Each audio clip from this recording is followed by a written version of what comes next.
अर्रहमानिर रहीम। उनकी बेअदबी कैसे अल्लाह बर्दाश्त कर लेगा जब गैर मासूम माँ बाप की बेअदबी अल्लाह को पसंद नहीं है। तौफीकात सल्ब हो जाती हैं मेरे बच्चों जवानों, मैं आपसे बात कर रहा हूं। तौफीकात बढ़ना शुरू हो जाती हैं इसी एक अंदाज से। अगर यहां अकड़ जाएं, यहां अगर बेअदबी और बदतमीजी शुरू हो जाए तो अल्लाह जिम्मेदारियों को वापस ले लेता है, सलाहियतों को वापस ले लेता है, तौफीकात को सल्ब कर लेता है। मेरी और आपकी क्या हैसियत है जब हजरत यूसुफ चंद लम्हों के लिए वालिद को देखकर घोड़े से नहीं उतरे,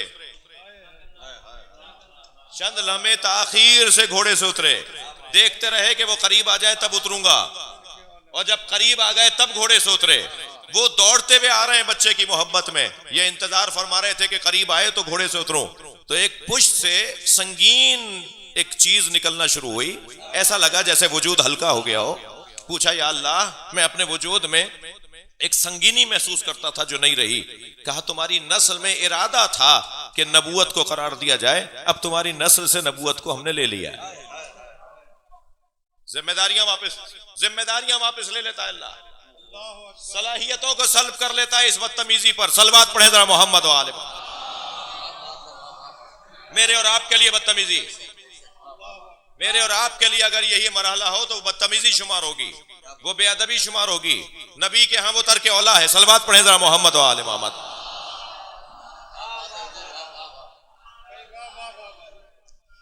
हजरत मूसा जैसे नबी जब पहाड़ पे चढ़ रहे हैं वालदा की रहलत के बाद, तो आवाज आई जरा संभल के चढ़ना, अब दुआ देने वाली नहीं है। वो जो तुम्हें गिरने से बचा लेती थी, वो जो तुम्हें चोट लगने से उसकी दुआएं रोक बचा लेती थी, अब वो दुआ देने वाली नहीं है।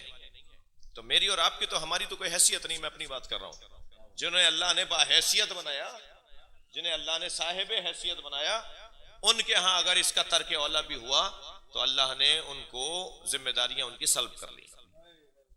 लिहाजा बच्चों से कह रहा हूं, जवानों से कह रहा हूं, अगर आज की इस मजलिस चेहलुम में और मखफूर सैयद अथर नकवी की मजलिस चेहलुम में अगर कोई बच्चा ये तय करके उठ जाए कि आज के बाद अम्मा से ऊंची आवाज में बात नहीं करूंगा, अब्बा से झिड़क कर बात नहीं करूंगा, तो मरहूम मगफूर के नामा अमाल में मुसलसल नेकियां लिखी जाती रहेंगी, इसलिए कि उनकी मजलिस चेहलुम में आया था जो मेरा रवैया बदल गया। यही फलसफा है मजलिसों का, यही मतलब है इसाले सवाब का। सलवात पढ़ लें जरा मोहम्मद वाले।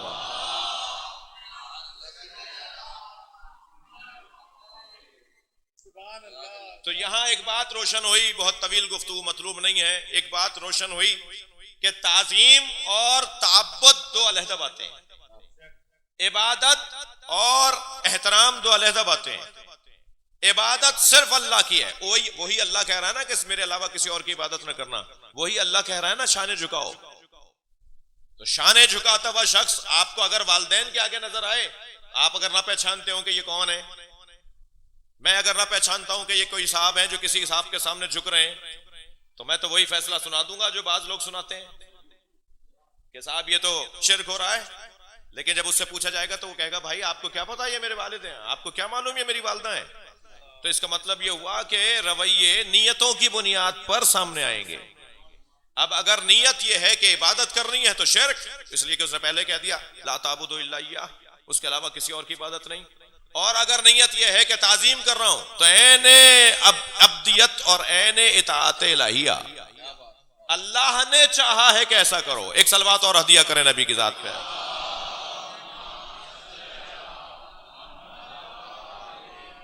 अल्लाह ने चाहा है कि ऐसा करो। तो बस वालदैन के आगे झुकना ये कुरान की तालीम के ऐन मुताबिक, और जिन्हें परवरदिगार आलम ने कायनात के लिए सरपरस्त और रुबूबियत का दर्जा दिया हो जी, उनकी ताजीम बदर्जा औला। जो बदन पाले उसके आगे तो झुकने का हुक्म हो, जो जहन पाले, जो शऊर को बुलंद करे, जो फिक्र को बुलंद करे, उसकी ताजीम किस दर्जे की होगी। ये माँ बाप का मकाम है, जुमला हदिया कर रहा हूं, ये माँ बाप का मकाम है कि अल्लाह ने बाप और माँ की ताजीम को मलहूज रखते हुए नबी को भी अगर उम्मत के साथ किसी रिश्ते में जोड़ा है तो वो बाप के रिश्ते में जोड़ा है। मौला अली को भी उम्मत के साथ किसी रिश्ते में जोड़ा है तो वो बाप के रिश्ते में जोड़ा है। और जनाबे ज़हरा को भी इस उम्मत के लिए अगर जोड़ा है तो वो बाप की मां के रिश्ते में जोड़ा है। यानी वही रिश्ते रखे हैं बाप और मां वाले। लिहाजा सरकार ने फरमाया अना वाली अबवा हाजिल उम्मा, एक बाप की मजलिस है, मैं और अली इस उम्मत के दो बाप हैं। या रसूल अल्लाह, दो बाप की निस्बत तो मानूस नहीं है। चल बात पढ़ ले, जरा अर्ज करता हूं।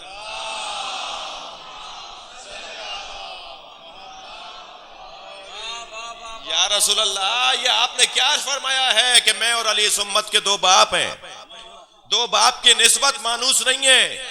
हमारा जहन कैसे तैयार होगा कि दो बाप का क्या मतलब है।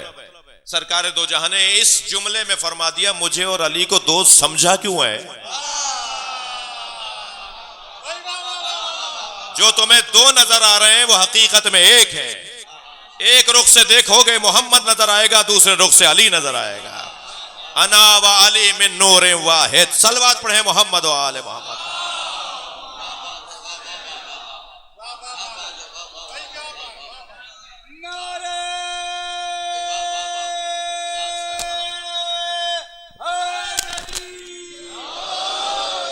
मैं और अली इस उम्मत के दो बाप।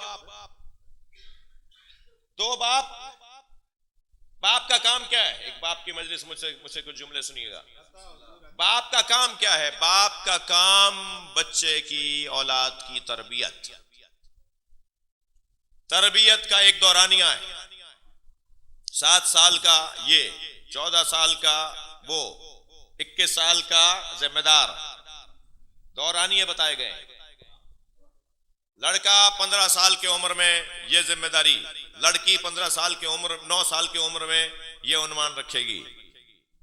ये सब बाप की और मां की तरबियत के उन्मानात हैं। अगर 10 साल का लड़का 10 साल का लड़का किसी का शीशा तोड़कर आ जाए तो अब्बा जिम्मेदार है। हाँ, शरई बात बता रहा हूं, अब्बा को पैसे भरने। और अगर 16 साल का लड़का किसी को पत्थर मार के आ जाए तो खुद जिम्मेदार है जी। क्यों? इसलिए कि तरबियत का दौरानिया गुजर गया। तरबियत का दौरानिया अगर गुजर जाए तो उसके बाद औलाद खुद जिम्मेदार है, माँ बाप जिम्मेदार नहीं है। यही एक जुमला कह दूं अहले अदब के लिए, अहले तारीख के लिए, साहिबाने दिक्कत के लिए। अगर 1400 साल पहले कूफे वाले काले कपड़े पहनते थे तो जब बाप बेटे का जिम्मेदार नहीं है तो उनके जिम्मेदार हम कैसे हैं? हर शख्स जब अपना जिम्मेदार है तो यहां तुम्हें उन्हें काले कपड़े नजर क्यों आते हैं? सलवात पढ़े जरा नबी की जात पर।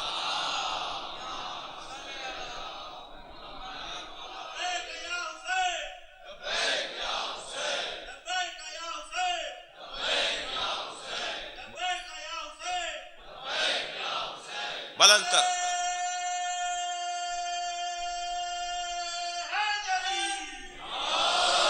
भाई, हम जिम्मेदार उनके कैसे हो जाएंगे? अच्छा, एक साहब अपने बेटे को जिम्मेदार बना गए तो वो तो उनके जिम्मेदार नहीं है। एक साहब अपने बेटे को जिम्मेदार बना गए, वो तो उनके जिम्मेदार नहीं है। सारी उम्मत कह रही है बाप का क्या कसूर है?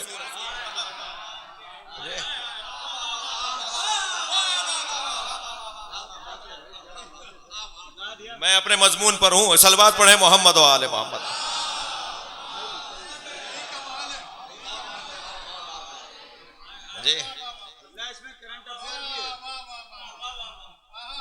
देखिए, अगर जब बालिग बच्चा कोई नुकसान करके आए तो बेटा तो उन्हीं का है, विरासत लेगा इसलिए बेटा है उनका। लेकिन जिम्मेदार बाप नहीं है, इजाला बाप नहीं करेगा। और अगर कम सिन बच्चा बुलूगत से पहले के दौरानिये का बच्चा कोई नुकसान करके आए तो माँ बाप जिम्मेदार। अच्छा, माँ यहाँ फिर भी क्योंकि विलायत का उन्मान माँ के पास नहीं है ना, तो जी तो ये क्यों? इसलिए कि अब वो खुद जिम्मेदार है। दौरानिया तब तरबियत का मुकम्मल हो गया। सरकार फरमा रहे हैं मैं और अली इस उम्मत के दो बाप हैं।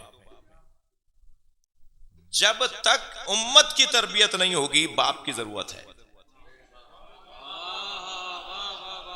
सरकार की 63 बरस की जिंदगी में उम्मत ने जाहिरी दुश्मन तो देखे, बातनी दुश्मनों का तजर्बा नहीं था जी। खुले दुश्मनों को तो देखा मगर छुपे दुश्मनों का तजर्बा नहीं था। लिहाजा फरमाया अना उकातिलु अला तंजील व अंता तुकातिलु अला तावील। या अली मैं तंजील की बुनियाद पर जिहाद कर रहा हूं, तुम तावील की बुनियाद पर जिहाद करोगे। बुलूगत अभी मुकम्मल नहीं हुई है उम्मत की। अली मौला की जिंदगी में आकर उम्मत बालिग होगी, सारे उसूल एक जगह जमा होंगे। उसके बाद का मरहला है जो उम्मत की बुलूगत का है। इसलिए फरमाया मैं और अली इस उम्मत के दो बाप हैं। मेरे बाद तुम्हें अली की जरूरत रहेगी। एक और सबब भी हो सकता है, और वो सबब ये कि बाप को विलायत हासिल है, जो मैंने एक जुमला कहा उसे जरा निभा भी लूं। और मां को विलायत हासिल नहीं है, इसलिए दो बाप का तस्करा तो है। शादी की तकरीबात, खुशी के अय्याम में मौलाना निकाह पढ़ाने के लिए जब आते हैं तो दुल्हन से इजाजत लेने के बाद कहते हैं कि वालिद कहाँ हैं।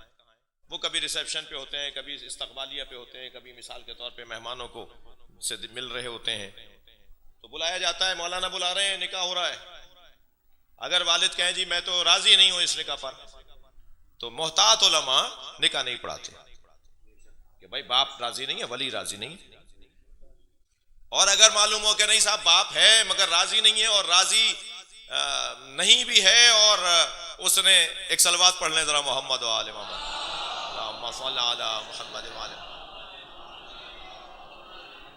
जगह दीजिए भाई। हमारी सियासी शख्सियात तशरीफ फरमा हो रही हैं इलाके में, इनको हम चाहते हैं कि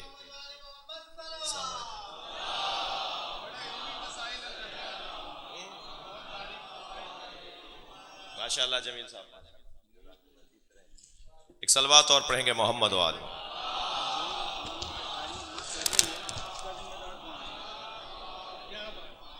इससे बेहतर नबी और आले नबी पे दुरूद हदिया करें। अल्लाहुम्मा सल्ली अला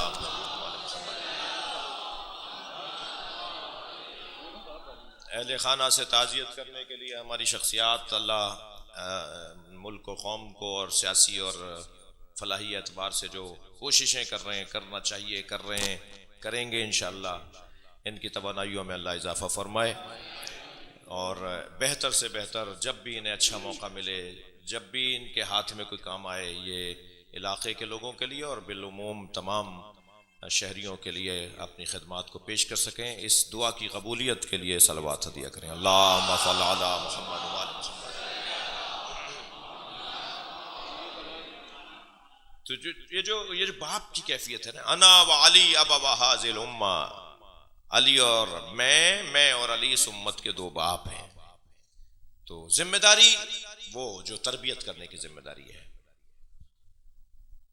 मौला 25 साल तक, नबी की रहलत के बाद 25 साल तक मौला अली बेक़ैद हयात रहे, और ज़ाहिरी हयात हजरत की 25 साल की है।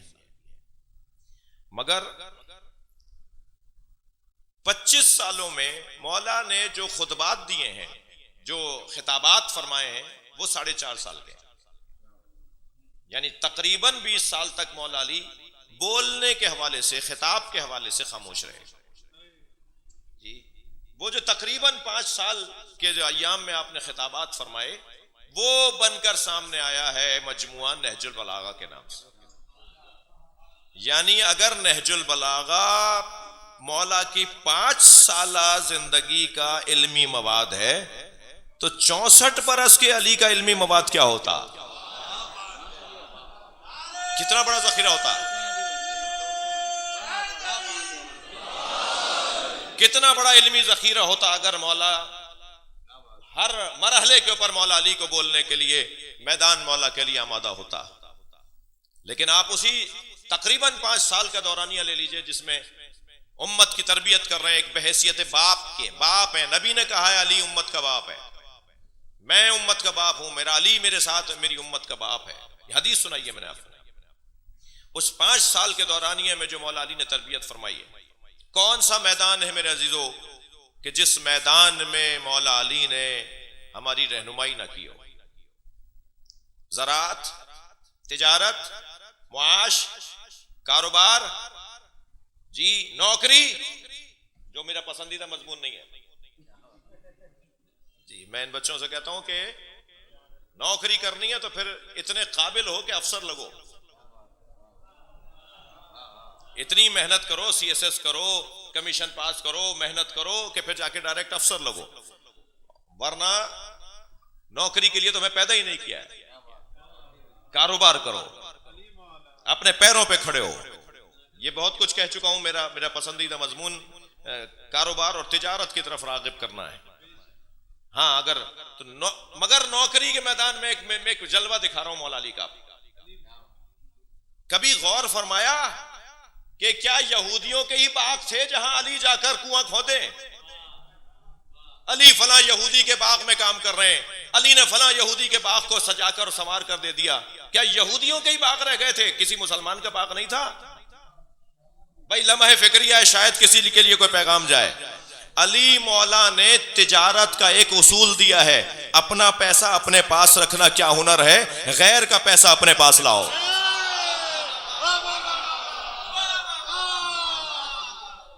सलावत पढ़ेंगे मोहम्मद व आले मोहम्मद पर।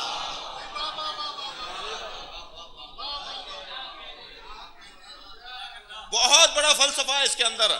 हमेशा मौला ढूंढते थे किसी गैर के यहां काम करें तो किसी गैर के यहां करें। निजाम तिजारत भी है, निजाम माश भी है। अगर कभी ऐसा करना पड़ जाए तो इस सियासत और हिकमत के साथ करो, वरना खुद मौला अली ने फरमाया ला तजअल अब्दन लिगैरिक। मौला अली का जुमला, मौला अली का फरमान सुना रहा हूं। ऐ इंसान, अपने आप को किसी और का बंदा ना बना। ला तजअल अब्दन लिगैरिक, अपने आप को किसी और का बंदा ना बना। फकत खलकल्लाहु हुर्रा, अल्लाह ने तुझे आजाद पैदा किया है।